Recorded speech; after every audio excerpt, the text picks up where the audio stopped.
I'm going to talk about a subject that you probably don't hear a lot about. I want to talk about shingles. Now, you may be asking, why would I want to talk about shingles? Well, I think it's a bigger deal than you know.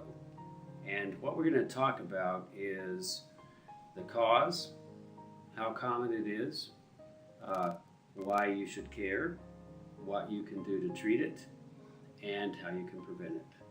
So first, the cause. The cause of shingles is the varicella zoster virus. That's a herpes virus.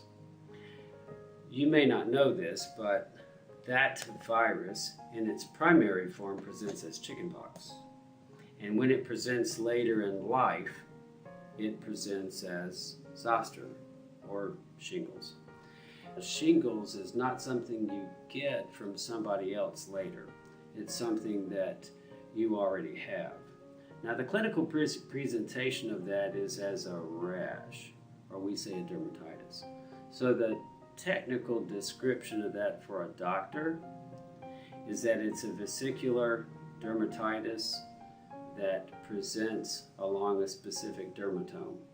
Now, if you want to know what I just said in English, what it is red skin that typically follows with blisters and then crusting or scabs along a specific dermatome or a specific location. The interesting thing about shingles is even if it recurs, it's always going to occur in the same place, and it's always unilateral. So it is a unilateral or a one-sided rash that's always going to present in the same place. So most commonly, it's going to present on your face, on your chest, or on your back. Those are the most common presentations. There's one other thing I wanted to mention about that, and it is this. It's very common for people to get a prodrome, and really what that means is something that begins before the rash, and very commonly in the same distribution where you're going to have the problem, you'll get pain, or you may get something we call dysesthesia, or a sense of creepy crawly sensations, and that will be followed then by the rash. So why that's tricky is this. When shingles recurs, it may not recur with a rash. You may just get the creepy crawlies. You may just get some pain. So just know this. If it's occurring on your face, and particularly if you had eye involvement, that can be important, and I'll talk more about that in a bit. So how common is it? Well, it's more common than you think. Shingles has about 1 million new cases every year. In fact, 1 out of every 3 people get shingles in their lifetime. You may think that shingles occurs mainly in the elderly or folks who have immune system problems, but even if you have a perfect immune system, you have a 1 out of 4 chance of getting shingles in your lifetime. And if you live to be 85, you've got a 50% chance of getting shingles. Those of you over 30, you're still at risk. In fact, one of the biggest studies on this found that even folks who thought they never had chickenpox, that when studied, 99% of them had been exposed to the chickenpox virus, and their immune system showed that.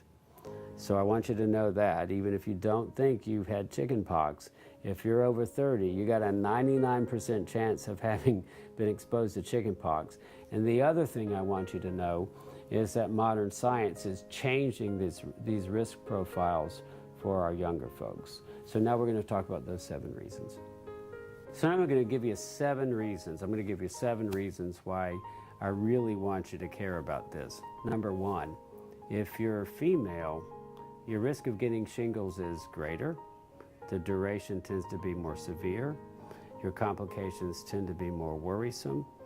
And your risk of hospitalization and death, yes, death, from shingles is greater. Reason number 1. Reason number 2. A study came out from Taiwan, I believe it was 2011, that showed there was a 9-time increase in the incidence of cancer diagnosis in the first year after the diagnosis of shingles. Now, there was a feeling many years ago in the medical community that there might be an association between shingles and cancer risk that was more or less dismissed after some pretty limited studies. But this was a large Asian study in which it was shown that clearly there was a 9-time increase in the incidence of cancer diagnosis in the first year after the diagnosis of shingles. Number 3, if you have eyeball complications, so you have shingles on your face and it involves your eye, in some cases that can lead to some recurring problems that often go undiagnosed that can cause eye redness and increased eye pressure and some other things that can, in the worst cases, lead to permanent vision loss, even potentially loss of the eye. That was number 3. Number 4, there is a 4-time increase in your risk of stroke in the first year after having shingles. This is a very underappreciated and unreported risk complication. A 4 times risk if you have shingles in the distribution of your face. Shingles can be associated, particularly in the elderly, with encephalopathy. That's pathology in your head. And the cause, the etiology, the cause, is inflammation, infection in the cerebral arteries from shingles. Problem with that is you can die from that. In fact, I had a case this last year of an elderly lady. She was in her 90s and she had had eye surgery, had gone beautifully, was doing well, and was a couple of months out from the eye surgery, got redness in this distribution. We thought that perhaps, given her age, there was some eye infection. She got much worse and was hospitalized by infectious disease because it was presumed that she had some sort of a bad infection. Given her age, maybe her immune system was suppressed. She didn't do well in the hospital. I was out of town. I came back from out of town, saw her in the hospital. It just so happened she had a small lesion on that side of her face near her eye. And I said to the infectious disease folks, this is herpetic.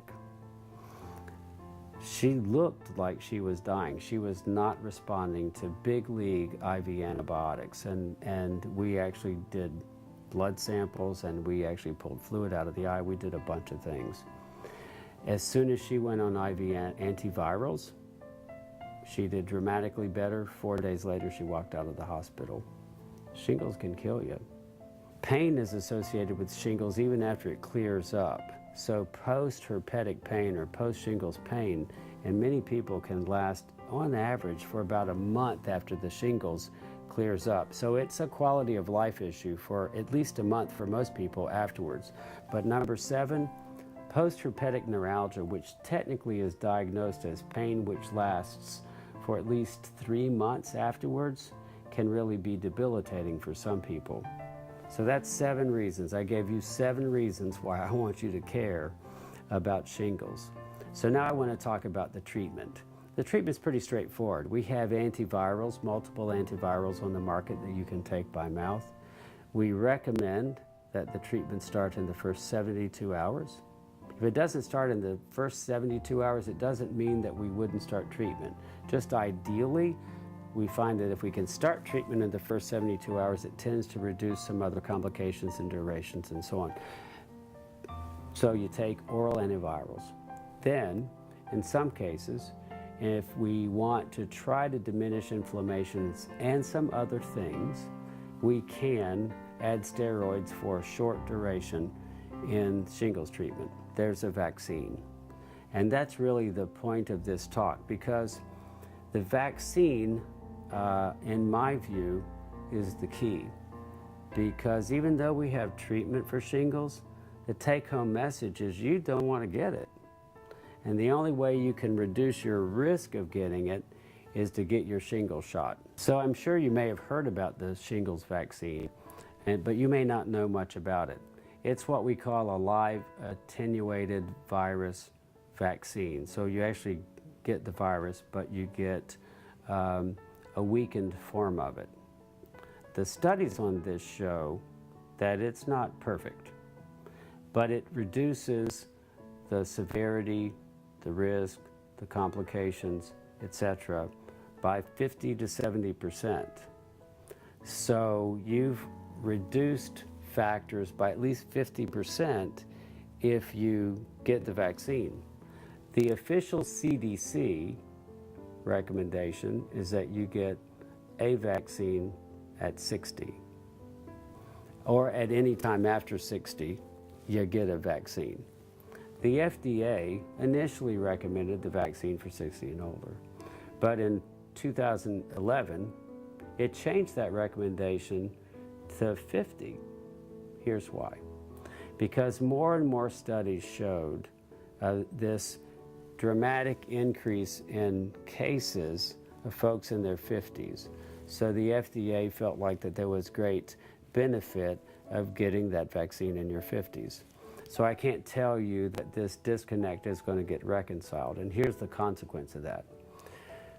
Though it would have great benefit for you to get the vaccine in the 50s, with the CDC still recommending a single shot at 60, a lot of insurance companies won't reimburse for the vaccine until you're 60 or older. So just keep that in mind. If you want to get it in your 50s, I think it's a great idea, but it's most likely going to be an out-of-pocket expense. Now that said, who benefits most from the shingles vaccine? Really, folks in their 50s may stand to benefit the most. But in terms of decreasing severity of the presentation, the older you get, the more benefit there is. So take-home message, get your shot. Currently, the recommendation is one shot. I get a question typically about boosters. And the answer is the CDC doesn't recommend a booster at this time, but you need to know this. The duration seems to be about 6 years or so. And by the way, even if you've had shingles, you can get the shingles vaccine shot, okay? So I think what's going to happen is the science is eventually going to catch up with the recommendations. But right now, the recommendation is for one vaccine. So if you asked me, well, I got my shot, say 5 years ago, when should I get it again? Well, I would tell you that the science on that is going to probably be that every 6 to 10 years, at some point, folks are going to be getting booster shots. But right now, that's not the recommendation. I just want you to know that the take-home message again is get your shot. Next question I get, if I get my flu shot or some other shot, Pneumovax, can I get the shingle shot at the same time? Yes. That's actually been studied, and there's no decrease in the effectiveness of it if you want to just pile on and get all your shots at once. Are there side effects from the shot? There aren't any really important side effects. There are some people that have sensitivities to gelatin or some components from the shot, but those are very rare. So truthfully, there's no downside to getting this shot. So the next question is, who shouldn't get the shot? If you're on high-dose steroids, if you're on medicine that knocks down your immune system, if you've been debilitated by a severe illness and you know your immune system is poor, then you should not get the shot. And if you have questions, you should consult with your physician. But the reason I wanted to mention that in particular was this. Some of you have arthritis or some other conditions that might cause you to need some of this treatment. You may, because your risk of getting shingles is going to go up on that medicine, you'll want to try to get the shot a few weeks before you begin that medicine. That can be great value to you. So that was number one, immunocompromised people. And number two, pregnant women. There's no recommendation for pregnant women to get this shot. We've talked about 7 reasons why it can be a big deal and you need to pay attention. We've talked about the importance of the vaccine and how it fits in. And now finally, I want to give you one statistic that I want you to think about. And I want you to make sure it's not you. The last study done on the number of people in the country who've gotten their shingles vaccine is that about 10% of you who are eligible for the shingles vaccine have gotten it. I want to push that number up. Don't let this be you. Get your shingles shot. Thanks. you.